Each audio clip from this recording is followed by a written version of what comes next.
There you go. Yeah. What did I say? Something different last time? Yes, but you are live right now on Facebook. Oh.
Good afternoon. My name is James McFarland, and I'm with the Urban League of Lexington, and I would like to welcome you to Workforce Wednesday.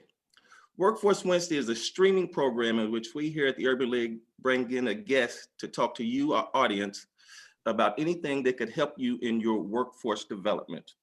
Workforce Wednesday is sponsored by Truist Bank and also Toyota Two-Show of Lexington. Thank you for sponsoring our program. Before we begin our program, I'd like to bring in Anissa Franklin with the Urban League so she can tell you a little bit about what the Urban League has to offer.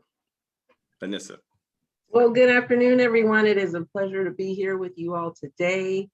Today, we're going to be speaking with Abdul Muhammad with WesBanco. He's going to be talking to us a little bit about financial literacy. And then the next couple of weeks, we're going to be speaking with Priscilla McCowan, who's with the Commonwealth of Kentucky in their HR department. She's going to be talking about self-improvement, so things that we can do in order to make ourselves either a better candidate for employment or to be a better employee. And then following that, we're going to be speaking with Dale Morgan with 47 LLC, as well as Tyrone Tyra with Commerce Lexington about minority entrepreneurship. So thank you all for joining us here today as we speak with Abdul. And please know that you can follow the Urban League Live on Facebook. You can also find us on Instagram and YouTube, as well as LinkedIn. James? Thank you, Anissa. Again, today's presenter is Abdul Muhammad. Abdul is the Senior Vice President at WesBanco Bank, and he's the regional mortgage manager for Kentucky and Southern Indiana regions. And he's also a board member here at the Urban League. And he will be presenting on raising your financial trajectory. Abdul, welcome to the program. Thank you much, James. Can you hear me all right here? Yes, I can hear you. Now it said unable to share my video at this time. I will press that button there. I'm gonna share my screen though. No, you don't have to see me. If you can see the screen, it's all good. Let me share that right now. Okay, it's not. And can you see? There we go. Yeah, there we go. I'm ready to kill my video, but there we go. And it's on you, Abdul. Go ahead. All right, fantastic. All right, good afternoon, everyone. I hope you are doing great on this Wednesday afternoon. I am super excited this afternoon to talk to you about financial fitness, raising your financial trajectory from bad trouble to good trouble. Let's get in some good trouble here. So one thing I want to start out by talking to you about around finances is something that we don't discuss sometimes in African-American homes and other minority homes, because it's kind of a situation where people think, well, we don't want to really talk about it. So I like to talk about implicit bias. Implicit biases are unconscious attitudes and stereotypes that can manifest in the criminal justice system in your workplace, in school settings, and in the healthcare system. So the reason why I talk about that and mention that is a lot of times around finances, people think, well, it may not be that important. We already have some biases about it, like I can't do that, right? So whenever you talk to what I call the negative side of things, that's what happens. You tend to think along that path that you cannot do something. So what I want to do is talk about shifting your mindset. Let's shift over to that positive side of that brain, right? And let's start using some of that. So I'm gonna start by giving you a little history, new development. So I'm gonna take you back to 1903. There is a pioneer woman. She was an African-American named Maggie Walker. She was an African-American civil rights leader. She became the first woman to found a bank when she established the St. Luke Penny Savings Bank in Richmond, Virginia. She was the first woman. She happened to be African-American, right? In 1913, the creation of what's called the Federal Reserve Bank was created. And it's a system set up across our country. They make what's called monetary policy. That means that any and everything that's decided around finances, how that's viewed in the United States, et cetera, interest rate environment, the Federal Reserve makes those determinations, right? In 1920, bankers teaching economics was formed. So the American Bankers Association, they created a committee to promote teaching of economics and banking in the public schools. And today, that tradition continues, is taught through teach children to save or get smart about credit. So right now, I want to talk about both of those things, credit and savings, and why those two things are extremely important. If you're watching live right now, you see the screen. That is a picture of what's called Brewster's Place out of Detroit, Michigan. It's the project. So that's back in the day, they built a lot of projects to put minorities in and others that happen to be in a situation where they didn't want you in the neighborhood, right? They used to call it redlining as what that was considered, but basically you can see those homes, and they put us all together. So I show you that to understand that could be the past, but we want to make sure we fast forward to the future. Now you're looking at a screen talking about transformation, and this is how we're going to transform our financial future. One, by understanding one of the main things that helps us catapult our financial future into a positive direction, realizing that it is possible, right? You got to understand your credit. Your credit is extremely important. And so if you are watching on the screen or listening in, understanding that how your credit score is formed, 35% of that is based on your pay history, how you have paid someone in the past, credit cards, car loans, rent, mortgage. 30% of your credit score is comprised of credit utilization, how much of that you're using. So here's the magic, right? Just in case nobody has ever told you, you want to have a higher credit score, use less of your credit. It's okay to have credit. You want to have credit. But for example, if you have a line of credit on a credit card and say it's $1,000, you don't want to use $1,000 worth of credit on that credit card each month. You want to keep your balance at or below 30%. If you can keep your balance at or below your credit card limit of 30%, your credit score will tend to rise. So if you're trying to find a way to raise your credit scores currently, one thing you would want to do is start with your credit cards, look at the limits, take 30% of that limit. If it's $500, then you know you need to be at or below $150. If it's $2,000, then you know that you need to be at or below $600 balance, right? But try to keep that balance low. If you Abdul, can I yeah, ask you a question? absolutely. What if our viewers out there say, I'm barely making it anyway. Why is my credit score why is it important? Why do I need it to be high? I'm barely making my bill payments as it is. So what? Yeah, great question. Because lenders give you, when you go to buy a car loan, when you go to buy a house, when you get something financed, what they do is they look at your credit score. The higher the credit score, the lower your interest rate. The lower your interest rate, the less money you're going to pay over time, which means more money back in your pocket.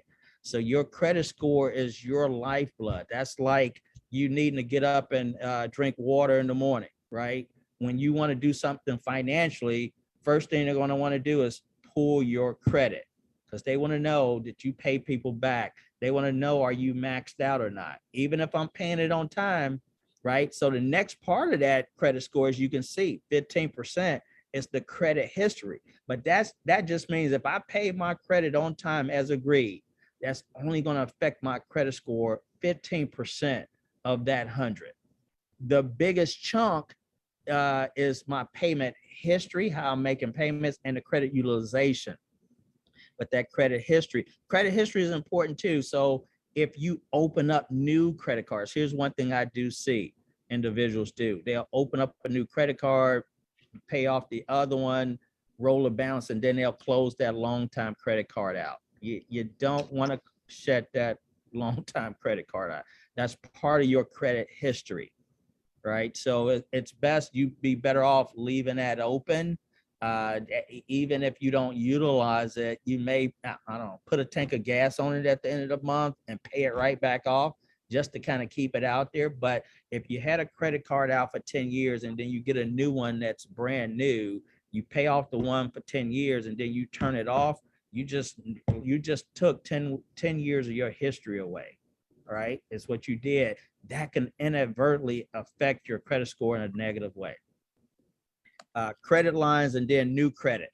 If you do not have credit and you're trying to figure out how to establish credit, you can go to your bank of choice, whoever you bank with, ask for a secured credit card or a secured loan. That means I have $300 in a savings account. I'm going to put that up as collateral, and they're going to give me a credit card and use that as leverage, basically. So my $300 stays in my savings account. I can't use it now. But I'm looking long term, so I don't plan to use it in the next 12 months. But they're going to open up a new credit card for me for $300.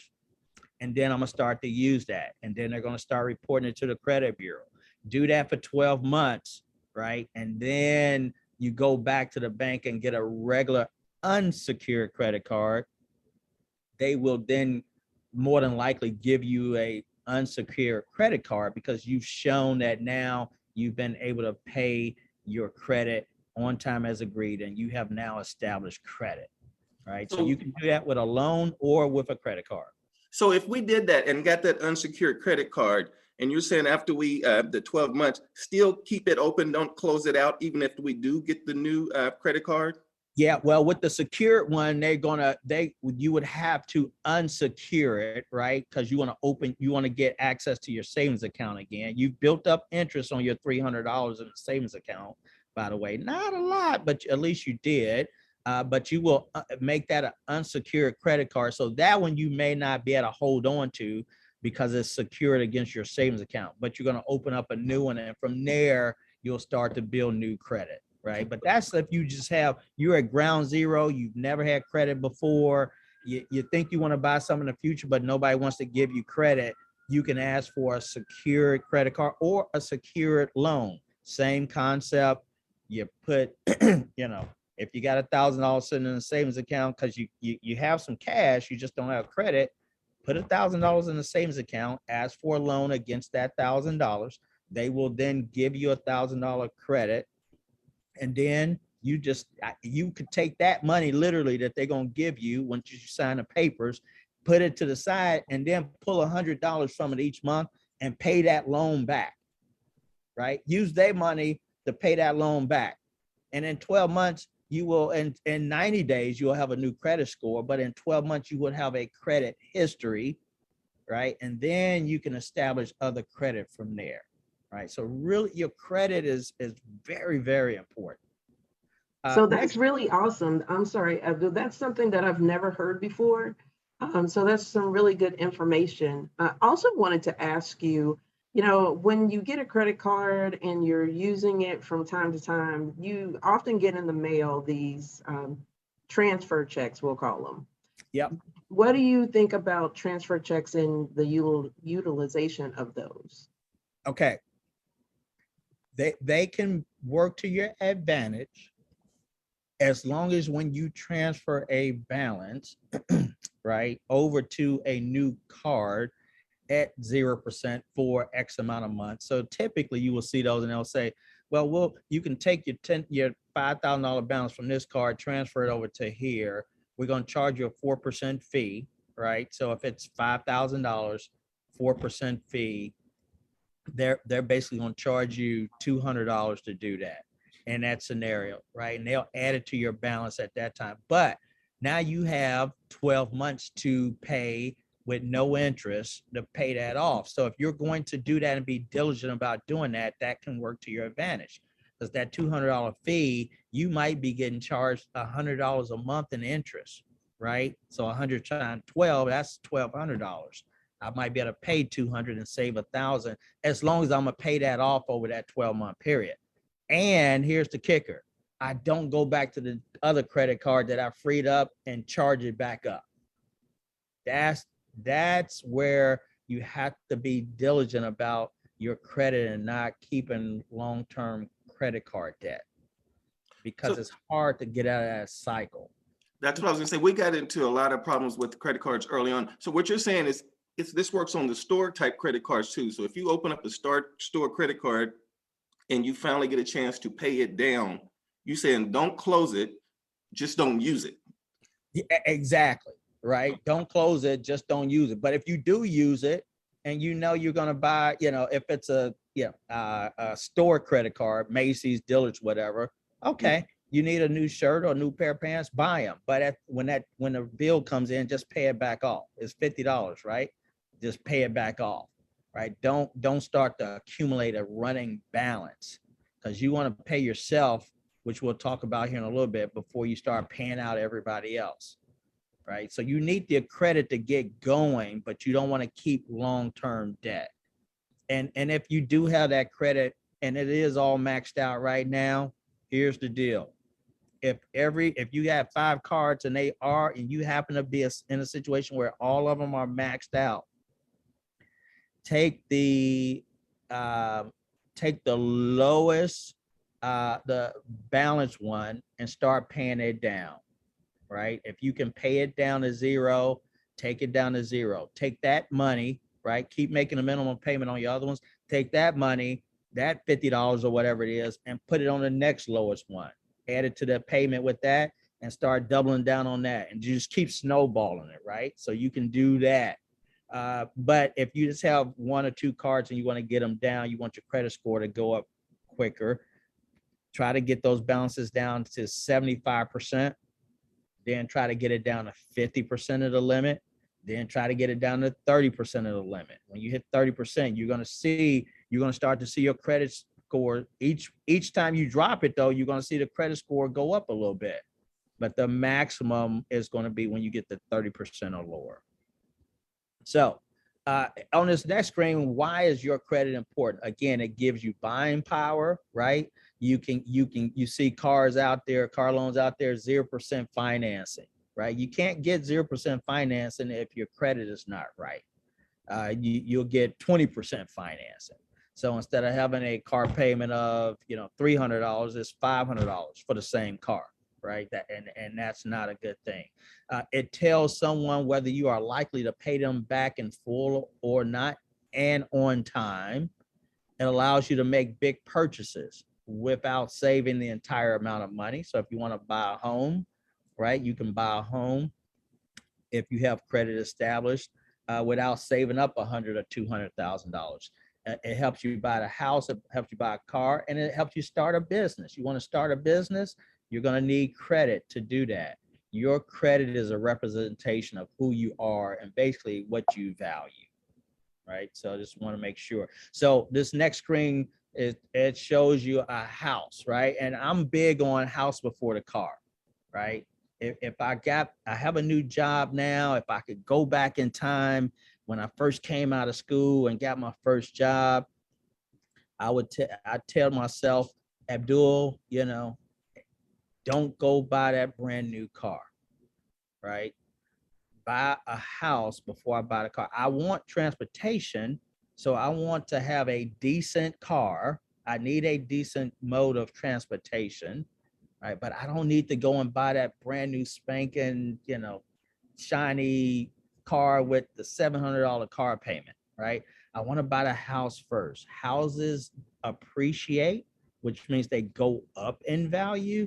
Cars depreciate, which means they go down in value. You buy a car brand new for $30,000 this year, and next year it's worth 25, and the next year after that is worth 22, and 5 years from now it's worth 15, versus the house value tends, not guaranteed, but it tends to go up in value. If you want more information on that, please reach out to your banker that you know and trust. I happen to manage residential lending, so I'm passionate about home ownership. We can talk some more about that. So here's the deal about credit, all right? No credit, if you have no credit, it's a good possibility you're just gonna be riding the bus as you see on the screen, right? If you have bad credit, right, that car, you still got, you have transportation, it could be a little beat up, right? And then the good credit though, the good credit allows you to get a newer vehicle, right? That's just a pure example, right? But don't miss the point behind why your credit is important to you, right? Without credit, you can't even buy the bad car, right? And if you do, they're going to charge you an arm and a leg for it, right? Because you have bad credit. So your credit is very, very important. Planning for the future, getting your new job. Here's the deal. Nobody ever told me this, and my parents did a great job raising me and 5 other brothers and sisters.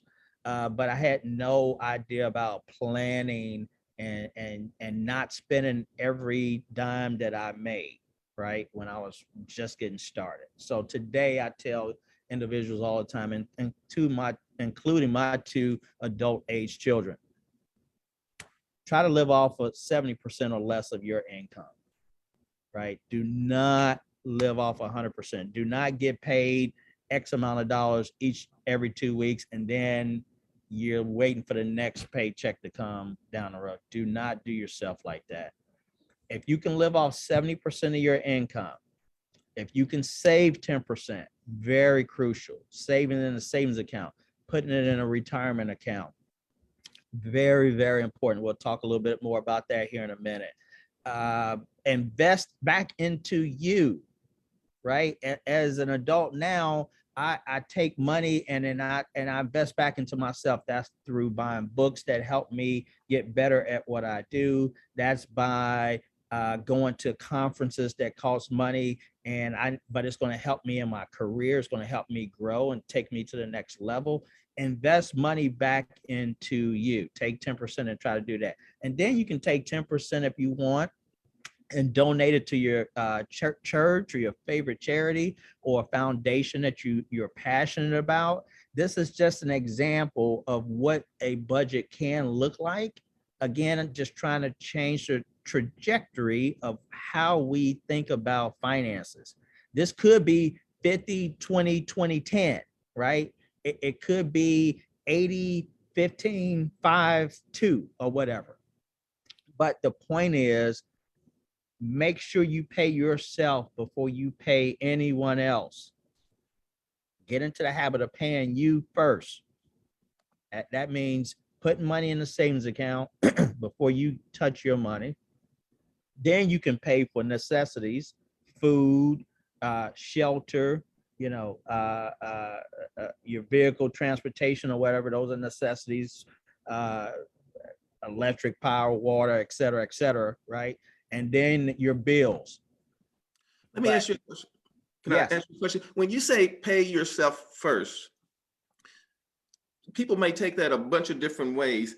Are you saying pay yourself and that money goes into a savings account and that's what you're saying, pay yourself? Or are you saying pay yourself and use that money to do what you want to do with it? great question. Thanks for the clarifying question. So I mean, put it away, right? So here's what you do. You got you a new job.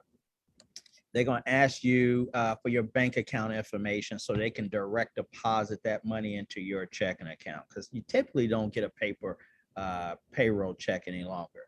When they ask that question of you, and if you're already working there, go back to your HR and say, I also want to have some of that money. I want to take a portion of it, and it goes every time I get paid. I want to take 10% of my pay and put it in a savings account, and then the rest can go in my checking account. Pay yourself first in that savings account before you pay anybody else. And that way it happens automatically. It goes in that account. You don't think twice about it. The rest hits your savings account, your checking account, and that's where I'm going to pay my bills and pay for rent and food, et cetera, right? That's what I mean by that. Okay, let me ask you this question because these are all good things to know. But let's say a low income family who's outstretched, overstretched as it is. Yes.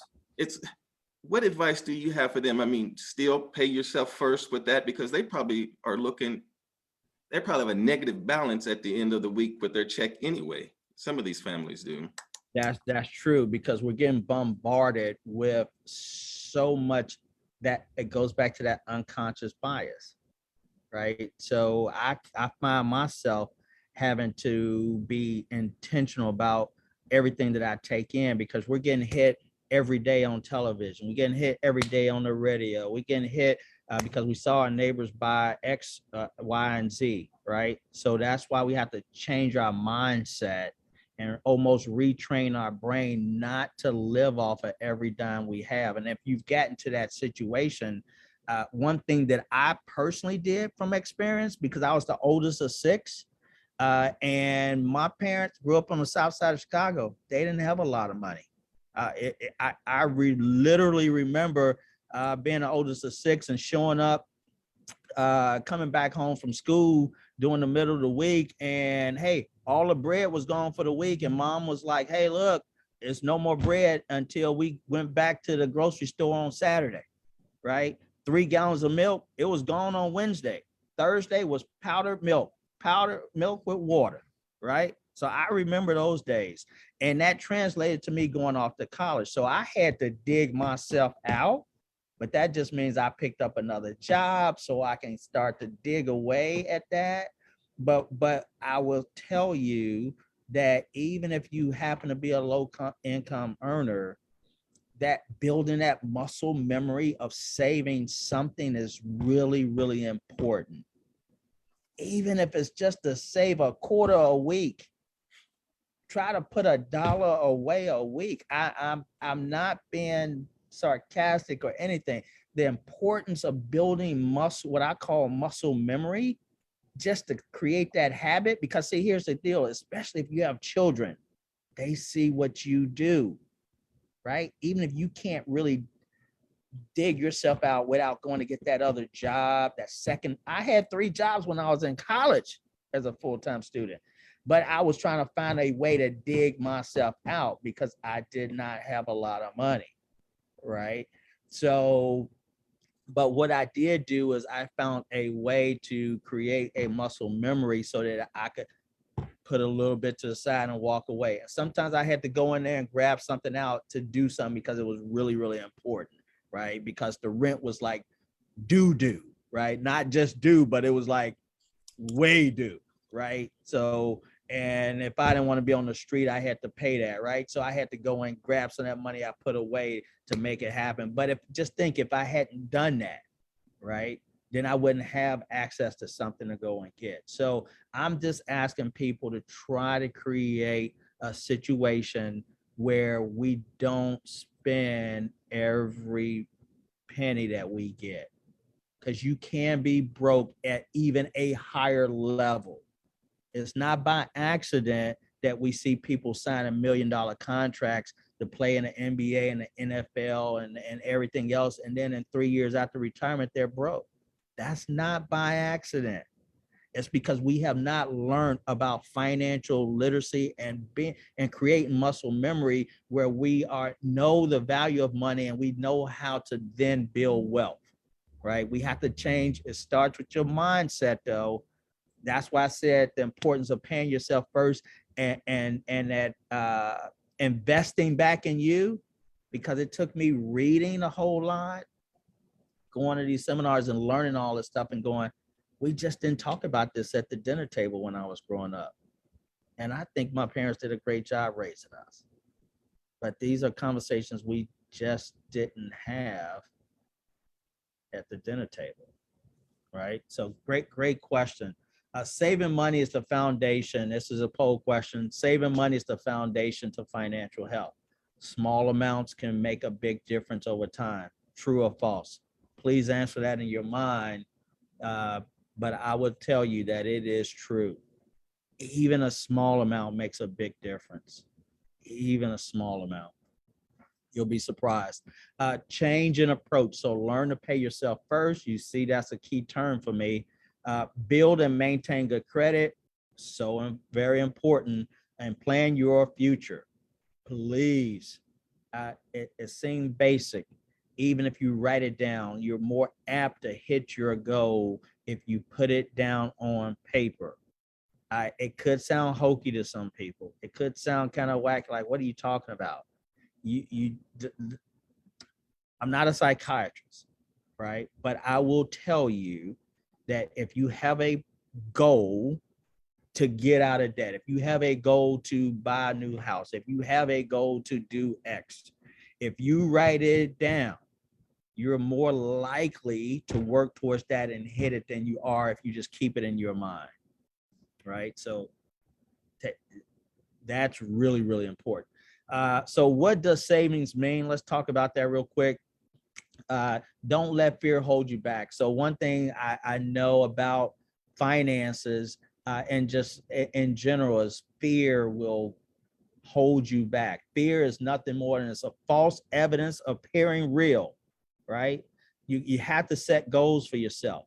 Again, if the goal is I'm gonna save a quarter a week for the first week, and then I'm gonna save $1 a week for the next week.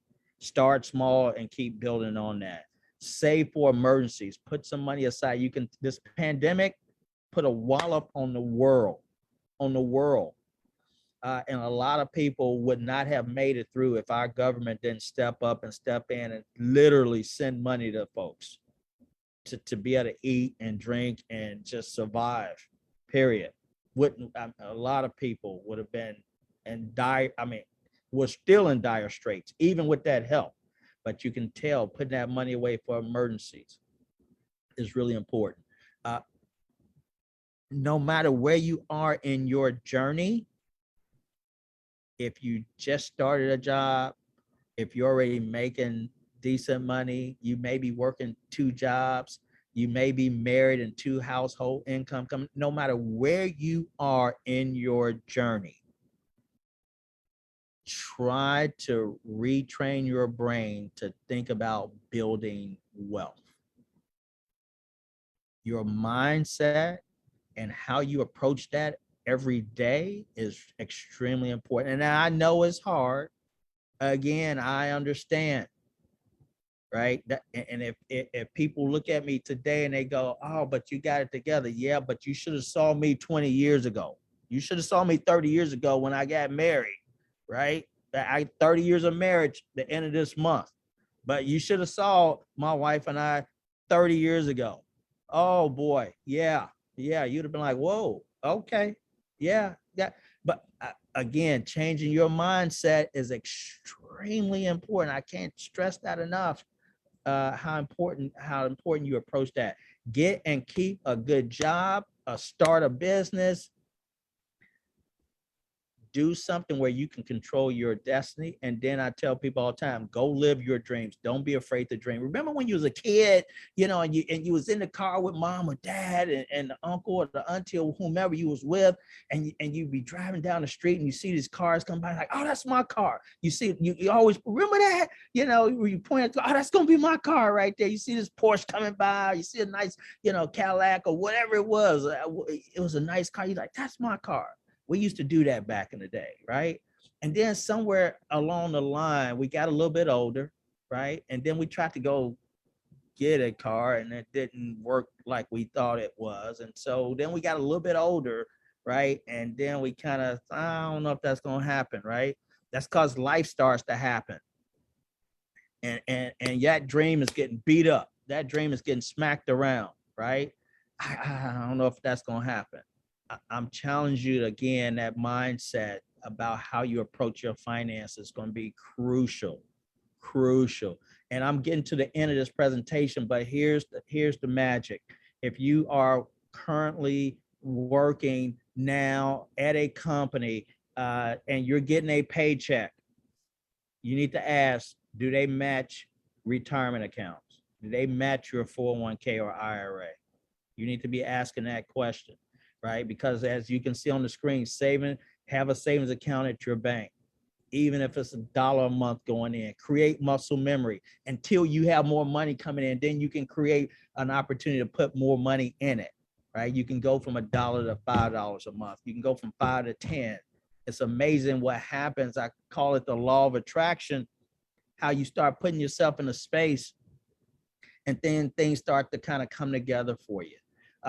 Money market deposit accounts pay you a little bit more interest, right? Just a little bit, but ask your banker that you bank with about that. Certificates of deposit, you put money into that. You can't get access you can't get access to that money over that period of time, whether it's a year, 2 years, because you locked it in, but they're going to pay you a higher interest rate. So that's another form. Retirement accounts though. So I'm not a financial investor. You have to be licensed to talk about investment vehicles, right? And stocks and all that stuff. But I can tell you, if your company has a 401k program and you're not enrolled in it, and they match 2 for 1, 1 for 1, a quarter for 1, that means you're leaving money on the table, right? So what that means is that some companies will match your first 4% of the money you're saving $1 per dollar, right? Up to 4%. So example, I have a job. I'm putting money in my 401k, right? And I'm putting in 10% of my earnings, and I make, let's keep it simple. I make, $10,000, and 10% is $1,000. So I'm putting $1,000 in over time. So the company that you will work for may say, I will match dollar for dollar the first 4% of all the money you're putting in, right? So if you're putting in 0, they can't match it. That means you're walking past money every day. Every day you just going to work and you just walking right past that money because they can't match 0. Well, they can match 0. You match 0 with 0, it's still 0, right?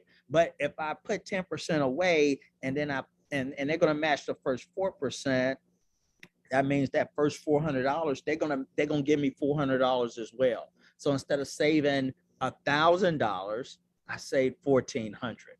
Oh, that's powerful. That's powerful. And if you're not doing that, you are literally throwing money out the window. Literally. Like, yeah, that's how people start to build retirement accounts, build investments and wealth building, and they start leaving money. But you have to change your mindset, because again, in my household, growing up as a kid, I didn't know what a retirement account was. I didn't know what an IRA account was. So talk to a financial advisor, people that operate in that space, have them talk to you about it.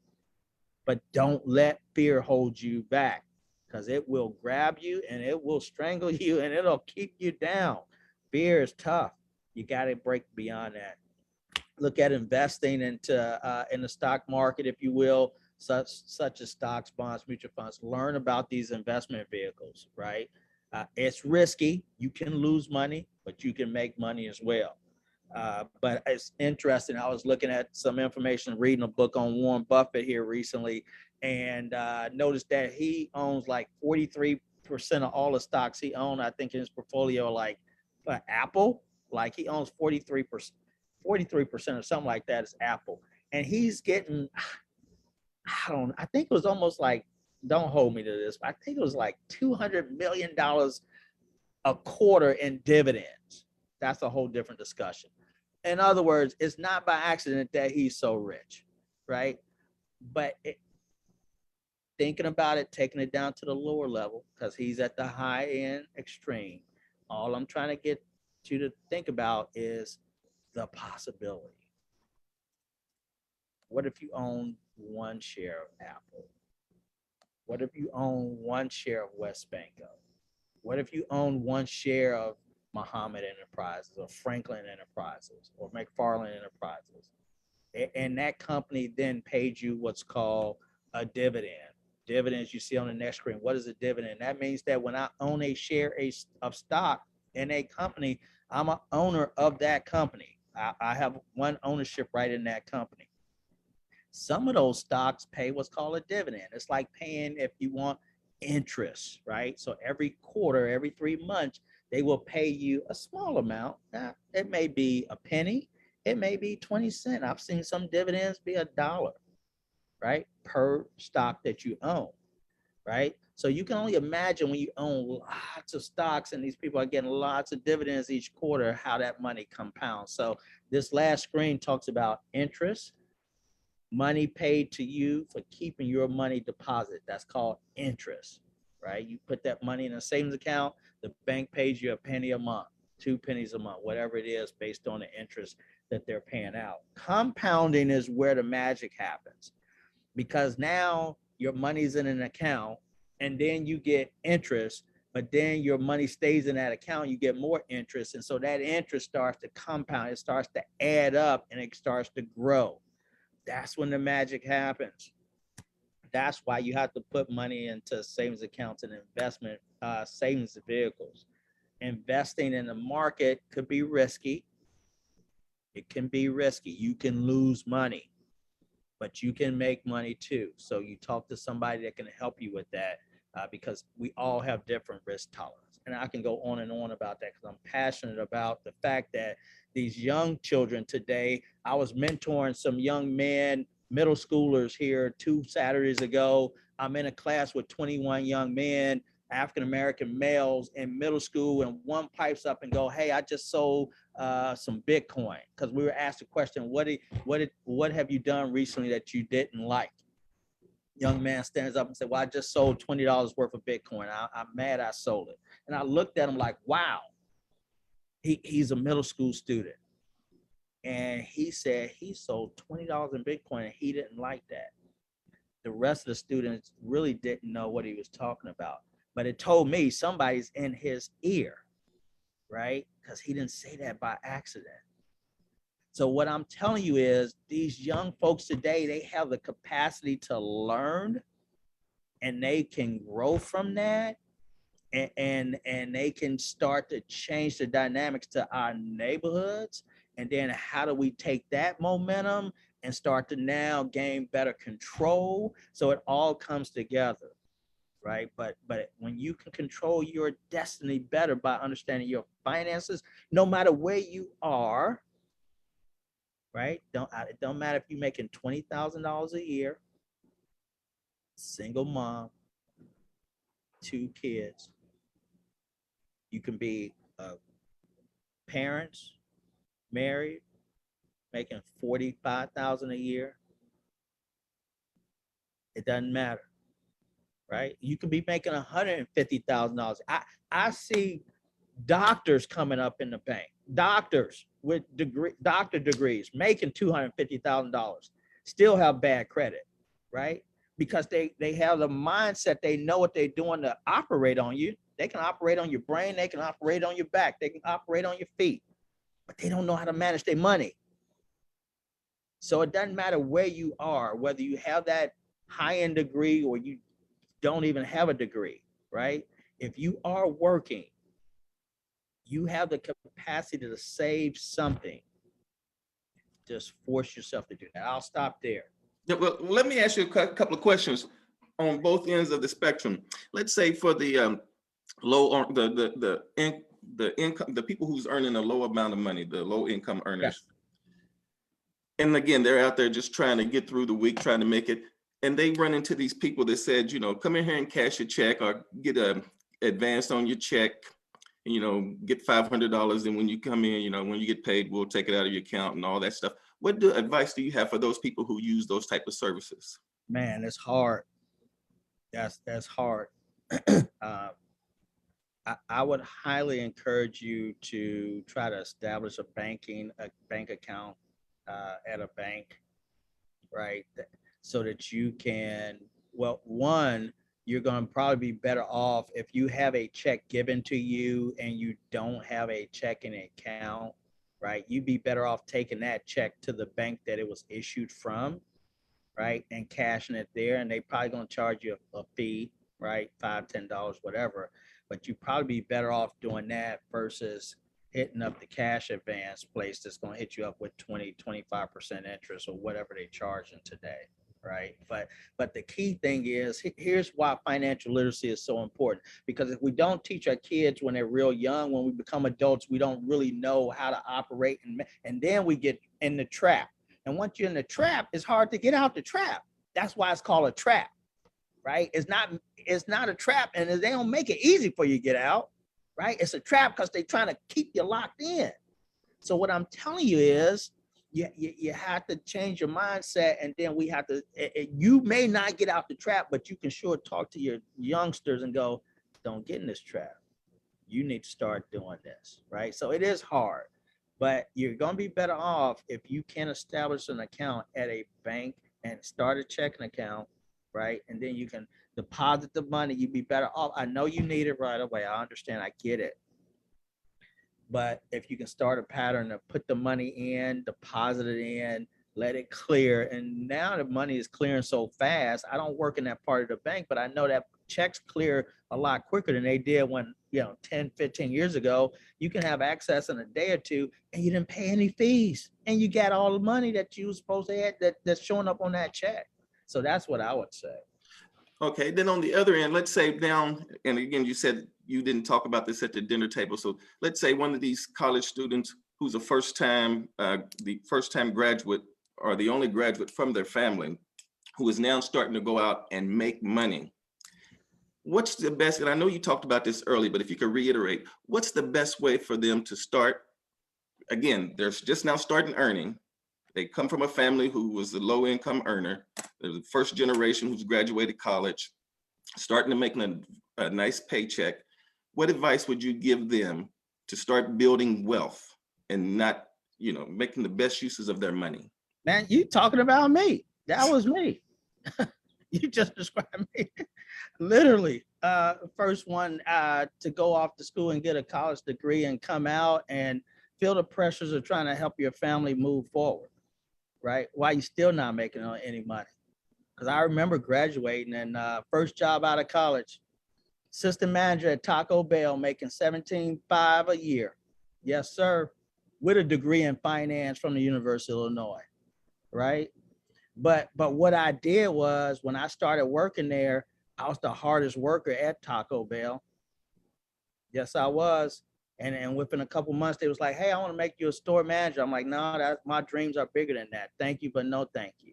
Right? So what I would tell that person, that student that just got out and they just starting to work, try to create the muscle memory right now. Try to, even if you stretching to spend 100%, and you can't get to live off 70%, try to live off of 90, right? See if you can do that and save 10%. If maybe you can't invest back in yourself right now, at least start to save.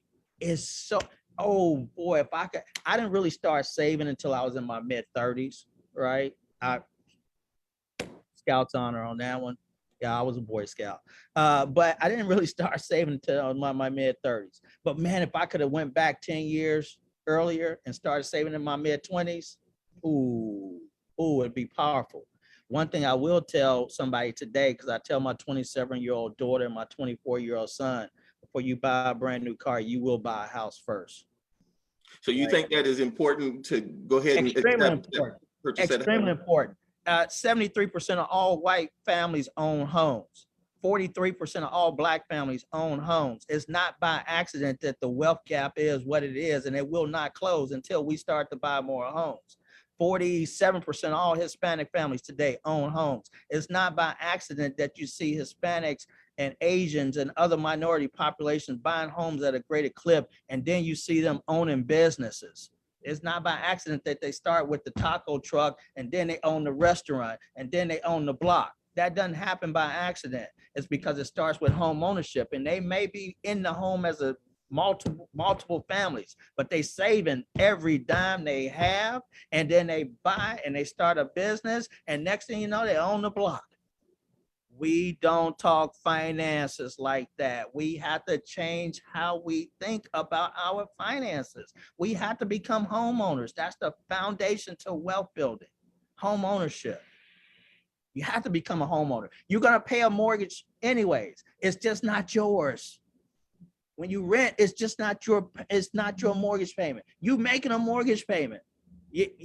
But when you walk away in 30 years, you had a nice place to stay. But if I own my house and I walk away in 30 years, I got a house that's possibly paid off that maybe I can cash out because it's worth $100,000, and that becomes cash. Or I can give that to my son or daughter, and now they have a higher jump off point than I had, right? Let me ask you this question, Transition and wealth.